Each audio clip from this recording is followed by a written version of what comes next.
Finally, Jon Jones is retired. Finally.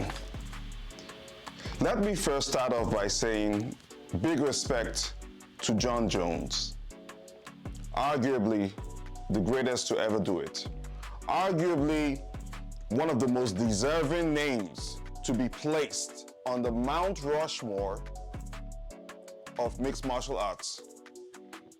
Arguably, if you want to take it racial, arguably the greatest black mixed martial arts competitor ever.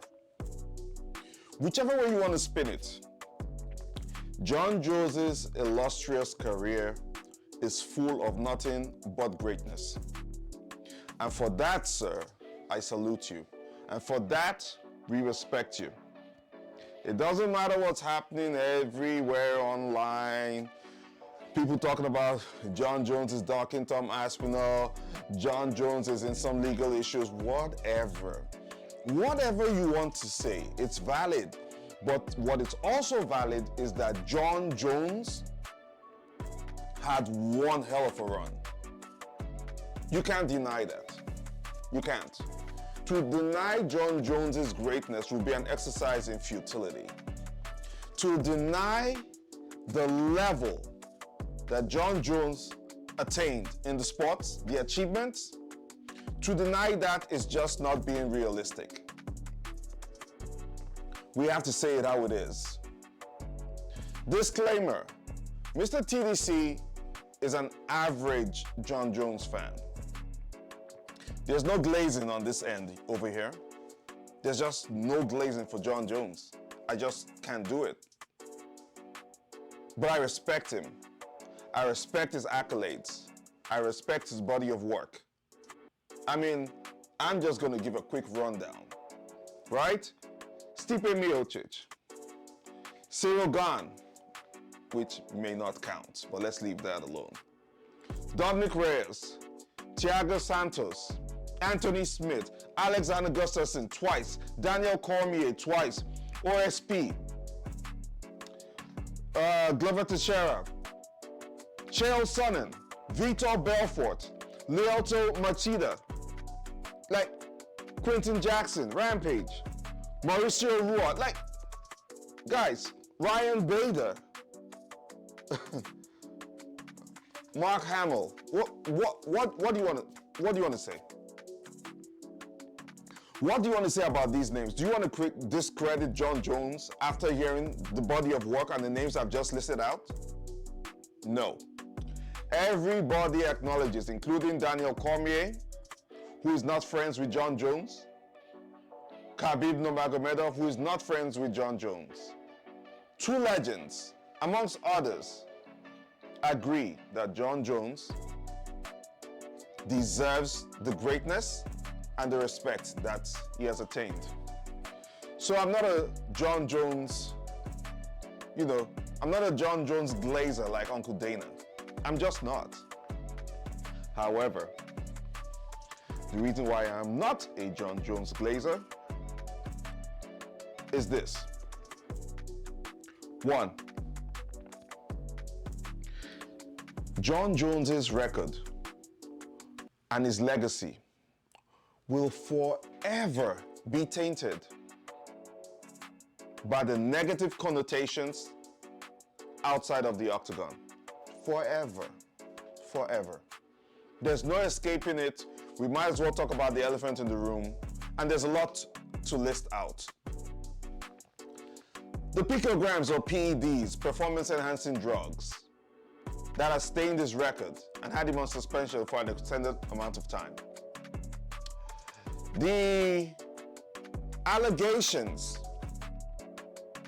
of domestic violence against his wife, fiance, whatever you want to call her, his significant other, mother of his children.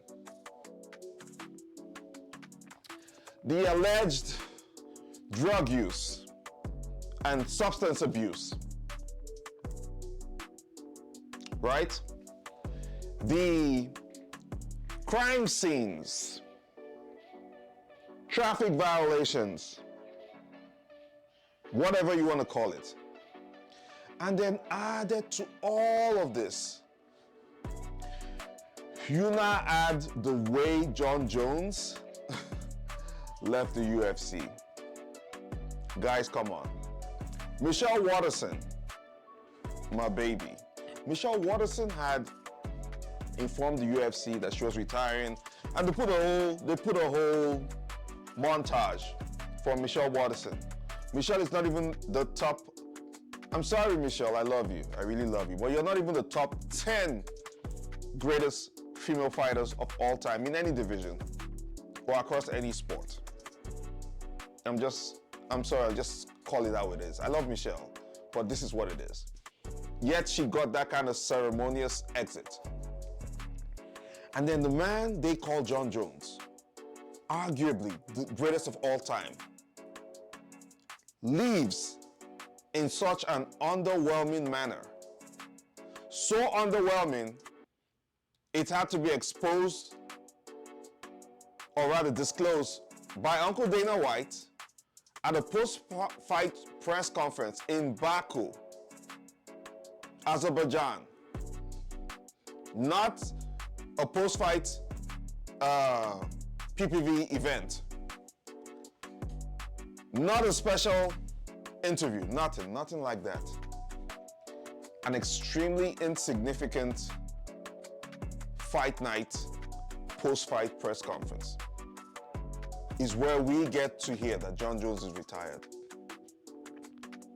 Another reason why I cannot glaze Jon Jones is the way Jon Jones handled the last year of his activity, and I say that word loosely, in the MMA space.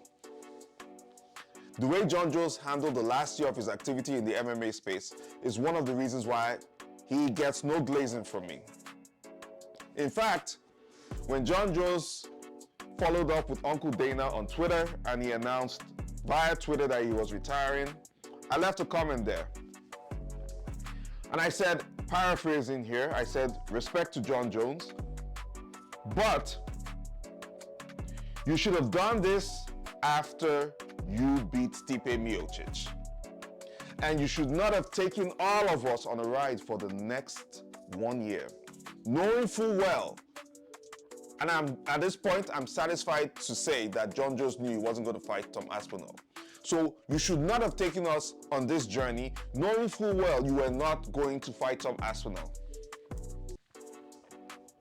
And I'm not saying you're afraid of Tom Aspinall. No, not saying that. That's not for me to say. I'm not saying you're ducking Tom Aspinall. That's not for me to say. But what I can say is that you intentionally took all of us for a ride, Tom Aspinall included. When you were a younger fighter, Jon Jones, and Daniel Cormier and other fighters that are just listed were much older established fighters, they gave you a shot as a younger fighter so you could step up and attain the greatness that you have today. But then when it became your turn to give Tom Aspinall, a younger fighter, the opportunity to face you and return the favor, when there was a chance for you to pay it forward in the sports, you handled it very poorly. Extremely poorly, Jon Jones. Right? Extremely poorly. Not only have you cost Tom Aspinall time in his otherwise active heavyweight career, fighting career, you also cost him money. And it might be a pretty penny. Imagine if Tom Aspinall fought 2 heavyweight fights in the last 1 year. Let's just say 2. How much would he have made? Let's assume he even fought them as title fights. Undisputed title fights. Whether as a contender or as a champ defending his belt for the first or second time. How much money would he have made? And you cost him all that. And I must admit, Tom Aspinall handled this very classily, with such class. He wasn't petty, I mean, he was. He trolled a little bit, but he wasn't entirely petty. He was just trying to get Jon Jones to fight. He was just trying to get under Jon Jones' skin so that Jon Jones can actually say he wants to fight him. And if Ariel Helwani is anything to go by, he mentioned that Jon Jones was actually offered the money he requested. He asked for a certain amount to fight Tom Aspinall. The UFC actually said yes, which is very rare. But the UFC said yes. UFC said yes, and Jon Jones still did not fight Tom Aspinall. And the greatest statement in MMA that has aged so well is Tom Aspinall saying that he's going to retire Jon Jones without even fighting him. Look where we are. Look where we are. And it irks my damn nerves to think that what could have turned out to be a fantastic celebration of an illustrious career, even if you didn't want to fight Tom Aspinall, there are ways to have gone about it. And what could have been an exciting exit has turned out to be extremely overwhelming, left a bad taste in the mouth of the MMA fans and the MMA community. But there's a silver lining, and the silver lining is this. In Tom Aspinall, we may yet find an active heavyweight champion. And hopefully, all this crap I've been talking about, the UFC's boring heavyweight division for the last 2 years, may eventually be something of the past. That's for time to tell, and we'll see. Congratulations to Jon Jones. Ride off into the sunset. Do what you gotta do. You've earned it. Respect. But man, you could have handled things better. You may or may not care. You may see this video and not care. Doesn't matter to me. Still gonna speak what I think. You handled this very poorly. Mr. TDC out. Peace.